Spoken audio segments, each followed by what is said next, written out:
Rod ड्रामे की आने वाली एपिसोड्स में आप देखेंगे लेकिन काफ़ी ज़्यादा गुस्सा होते हैं सलार पर कि सलार इस तरह ईमान से शादी करने का फैसला कैसे कर सकता है। वो सलार की शादी खुद करना चाहते थे क्योंकि उन्हें अंदाज़ा था कि सलार किस किस्म का लड़का है और वो किस लड़की के साथ हमेशा के लिए खुश रहेगा। सलार अपनी मामू को समझाने की कोशिश करता है, आप जैसा सोच रहे हैं ऐसा बिल्कुल भी नहीं हो सकता, मैं अब ईमान को अपनी जिंदगी से नहीं निकाल सकता। सलार, मैंने कभी भी नहीं सोचा था कि तुम इस मामूली सी लड़की की खातिर मेरा फैसला मानने से इनकार कर दोगे। हर कीमत पर तुम्हें ईमान को अपनी जिंदगी से निकालना होगा क्योंकि ऐसी लड़की को मैं अच्छी तरह से जानता हूँ। जरूर इसकी नजर सिर्फ और सिर्फ तुम्हारी दौलत पर होगी। मामू प्लीज अब इस तरह ईमान पर इल्जाम तो न लगाएं। ईमान तो मेरे बारे में जानती तक नहीं कि ये सारी जायदाद मेरे नाम है। आलम और उसके घर वाले तो यही जानते हैं कि मैं एक मामूली सी दुकान पर जॉब करता हूँ। आलम साहब तो अपनी बेटी ईमान की वजह से काफी ज्यादा परेशान थे। मैंने उसे अपनी जिंदगी का हिस्सा बनाकर उनकी मुश्किलात को कम करने की कोशिश की है और आपसे इतनी ही तवक्को रखता हूँ कि आप खुशी से इस रिश्ते को कबूल करेंगे। इस तरह ईमान भी काफी ज्यादा हैरान रह जाती है। सलार की इस तरह की बातें सुनने के बाद उसे अंदाजा नहीं था कि सलार इस तरह अपने मामू के सामने उसे डिफेंड करेगा। ईमान सलार से कहती है, मैंने कभी भी नहीं सोचा था कि इस तरह कोई शख्स अपने घर वालों से मेरी मोहब्बत के लिए लड़ भी सकता है। ईमान जी, बात मोहब्बत की नहीं किरदार की थी। मामू ने जब आपके किरदार के बारे में उंगली उठाई तो मेरा तो फर्ज बनता था कि मैं आपको डिफेंड करूं। कभी कभी मुझे समझ नहीं आती सलार तुम्हारी कि तुम हो कौन। तुम इतने बड़े घर के मालिक हो लेकिन फिर भी तुमने इस सब के बारे में बाबा को नहीं बताया। असल हकीकत क्या है तुम्हारी, मैं सब कुछ जानना चाहती हूँ। और यहाँ पर रहने वाले लोगों का रवैया तुम्हारे साथ इस तरह का क्यों है? ईमान जी, मैं यहाँ पर रहता जरूर हूँ लेकिन ये घर मेरा नहीं। दिखाई देने को मेरे इर्द गिर्द रिश्ते बहुत हैं लेकिन एहसास देने को कोई भी नहीं। मेरी माँ बचपन से ही मुझे छोड़कर चली गई थी, जिसके बाद बाबा ने दूसरी शादी कर ली। पहले मैं मामू की कफालत में था। मामू ने हमेशा मेरी हर छोटी से बड़ी ख्वाहिश का ख्याल रखने की कोशिश की है। सलार, जब भी मैं तुमसे बात करती हूँ तो तुम सिर्फ अपने मामू के बारे में ही बताती हो कि मामू तुम्हारा बहुत ज्यादा ख्याल रखते हैं। तुमने कभी अपने बाबा के बारे में नहीं बताया। ईमान जी, अब आपसे क्या छुपाना।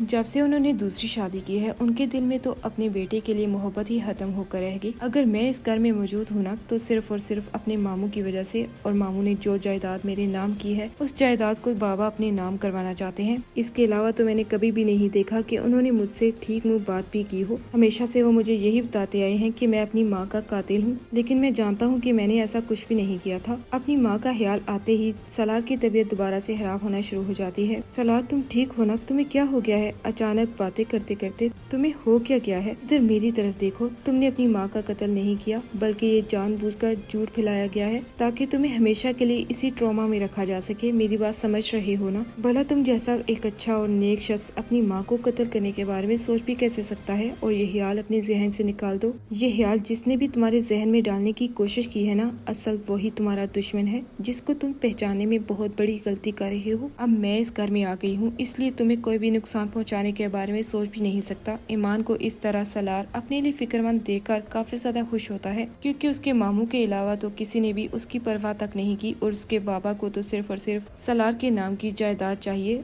और उन्हें अपने बेटे से कोई गर्ज नहीं कि वो इस हवेली में खुश रहता है या नहीं। इधर सलार की सौतेली माँ काफी ज्यादा परेशान होती है कि ईमान जब से उस घर में आई है सलार की तबीयत ठीक होना शुरू हो गई है और ये बात वो किसी सूरत पर कबूल नहीं कर सकती कि सलार बिल्कुल पहले की तरह ठीक हो जाए। अगर वो ठीक हो गया तो उन्हें लगता है कि सलार हमेशा के लिए सारी जायदाद अपने नाम करवा लेगा। उनके पास वो सब कुछ नहीं रहेगा जिस पर वो फख्र करते हैं। वो अपने शोहर से कहती हैं, मैंने तो कभी भी नहीं सोचा था कि ये मामूली सी लड़की इस कदर चालाकियां भी कर सकती है। तुम बिल्कुल ठीक कह रही हो। ईमान के आने के बाद ही से सलार बिल्ली से शेर बना है। अमीन कभी सर्कस के शेर को दौड़ते हुए देखा है? उस लड़की को इस घर में आए हुए दिन ही कितने हुए हैं जो तुम अपने बेटे को शेर से तशबीह देने लगे हो। शैला, अगर हमें ये घर और सलार की सारी जायदाद पर कब्जा करना है तो हमें ईमान को सलार से दूर करना होगा क्योंकि अगर वो लड़की इस घर में रही तो सलार हमेशा के लिए ठीक हो जाएगा। अगर उसे मालूम हो गया कि किस तरह हमने उसकी सारी जायदाद पर कब्जा किया है तो वो हमें इसके बदले जेल भी भिजवा सकता है, इसलिए हमें जल्दी ही कुछ सोचना होगा। दूसरी तरफ अगर बात करें ईमान की, जो सलार से कहती है, सलार, मैंने कभी भी नहीं सोचा था कि तुम्हें इस तरह कोई बीमार करने की कोशिश भी कर सकता है। अगर मैं इस घर में न आती तो शायद तुम हमेशा के लिए उसी ट्रॉमा में चले जाते